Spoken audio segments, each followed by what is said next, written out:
Boa noite. Meu nome é Jean. A jurisdição. Hoje aprenderemos sobre jurisdição. A jurisdição é uma função atribuída a um terceiro imparcial para que ele realize o direito de modo imperativo e criativo, reconhecendo, efetivando e protegendo a situação jurídica, concretamente deduzida em decisão insuscetível de controle externo e compatível e com aptidão para tornar a decisão indiscutível. Portanto, a jurisdição, em linhas gerais, é a forma em que o direito, em que a legislação, em que os processos vão se dar.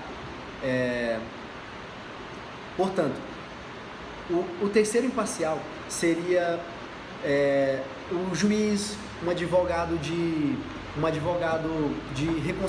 conciliação, onde nós, cidadãos e partes, assim podemos entender, vamos abdicar do nosso direito, abdicar do nosso direito de decisão, de falarmos se estamos certos ou errados, vamos atribuir esse direito a um ente imparcial e que tenha força coercitiva para decidir aquele caso, onde ele vai dizer o direito.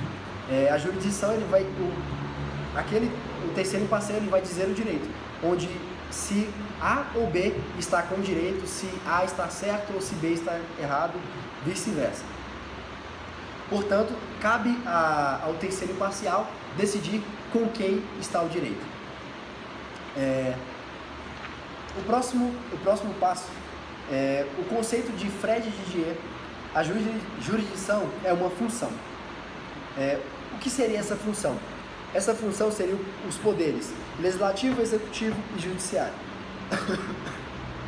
A função típica do poder legislativo é legislar, e a sua função atípica é administrar ou jurisdicionar.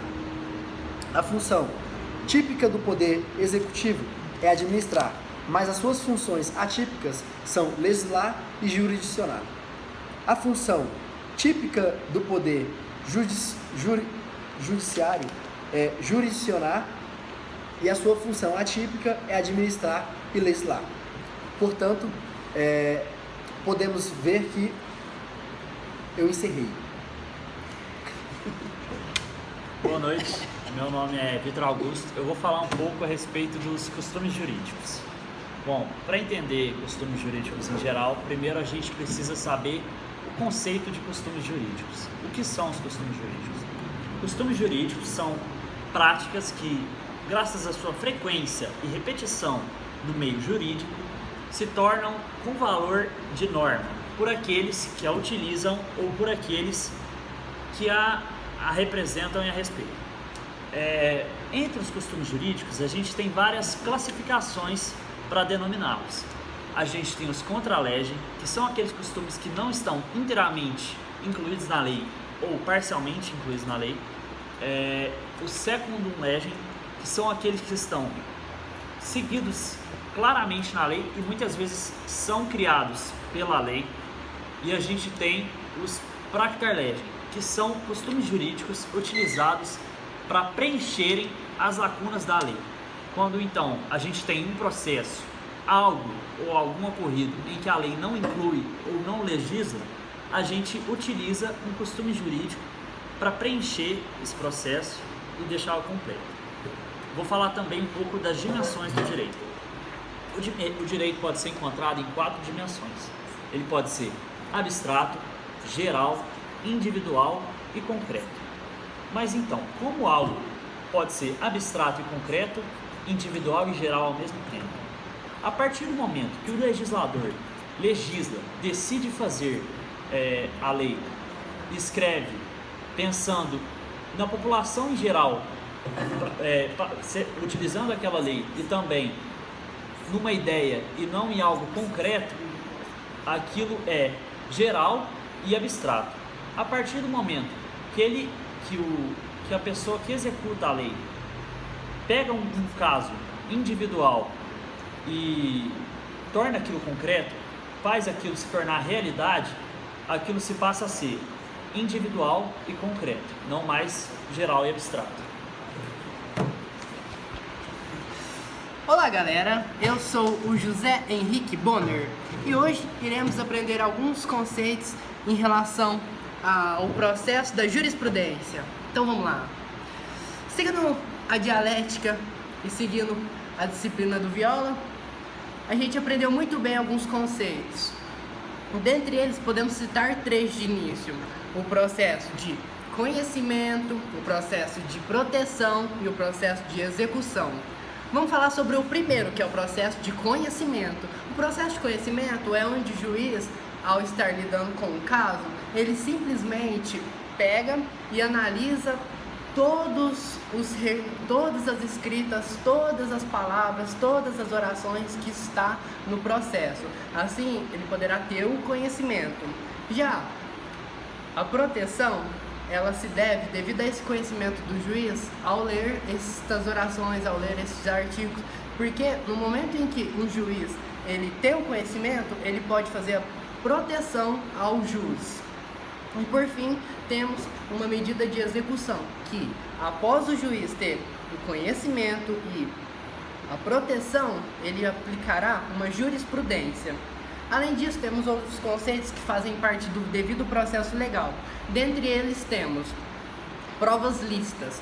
Então, no momento em que o juiz pega um caso para resolver, ele tem que simplesmente obter as provas para ler, só que essas provas devem ser obtidas de maneira lícita, ou seja, dentro dos padrões legislativos.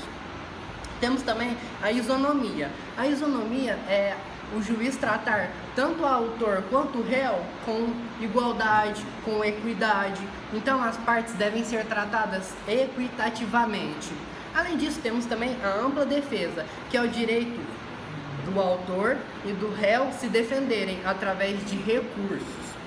E é simplesmente fantástico essa ampla defesa, porque possibilita a pessoa a rever uma jurisprudência. Temos também a inafastabilidade do poder judiciário. O juiz, ele não pode se afastar diante da sua provocação. Então, o autor provoca o juiz e o juiz ele não pode se afastar. Vale ressaltar também que existe a sentença. A sentença é a decisão final de um juiz. E no momento em que o juiz dá uma sentença, essa sentença ela é irrevogável. Então, a sentença é o último lugar onde o juiz vai estabelecer uma ordem. E agora eu encerro o jornal. Boa noite, meu nome é Otávio Henrique e eu vou discutir um pouco sobre a competência. A competência é a parcela jurisdicional que é designada às várias justiças brasileiras por meio de Constituição ou lei. Temos com isso a competência de foro, ou como é conhecida por competência territorial e geográfica. Ela nada mais é que a divisão territorial, a distribuição entre territórios brasileiros, onde a jurisdição vai agir. Por exemplo, temos as comarcas estaduais. Nas comarcas estaduais temos as competências de juízos e várias varas. Em níveis de justiça federal temos as subseções, que por sua vez dissertam nas justiças regionais, etc. A competência de juízo é aquela que está dentro dos vários foros, independente da localidade, que ela dá competência às varas criminais, de família, fazenda, as varas cíveis.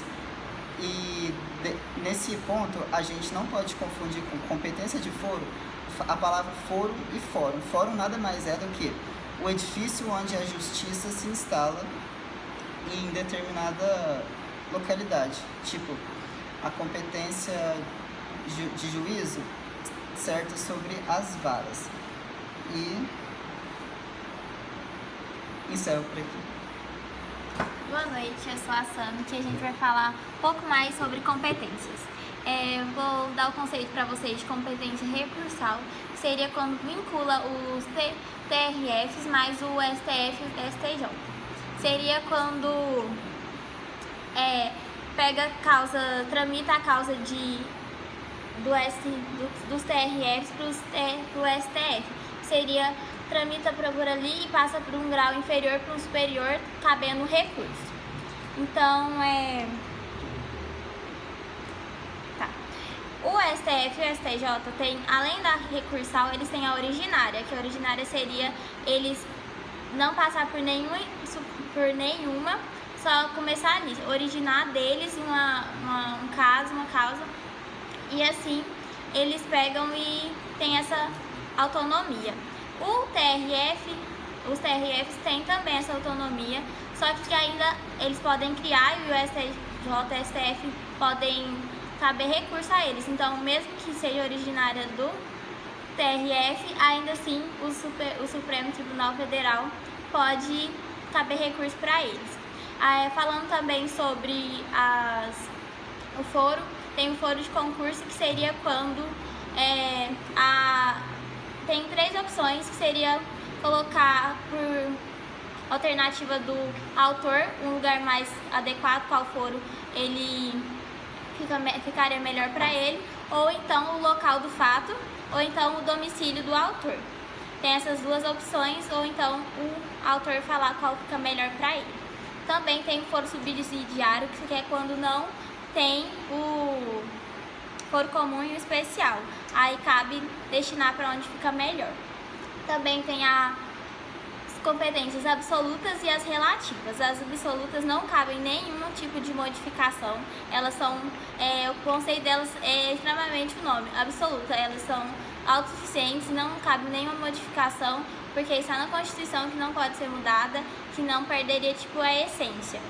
E as relativas cabe e qualquer tipo de alteração fica de acordo com como fica melhor. Então, dá para fazer alterações, modificações. Então, uma cabe, o nome dela já dá para entender que uma é absoluta, não cabe modificação. A outra relativa pode ter qualquer tipo de modificação, assim que desse certo, ficaria legal para todo mundo. Muito obrigada, é isso.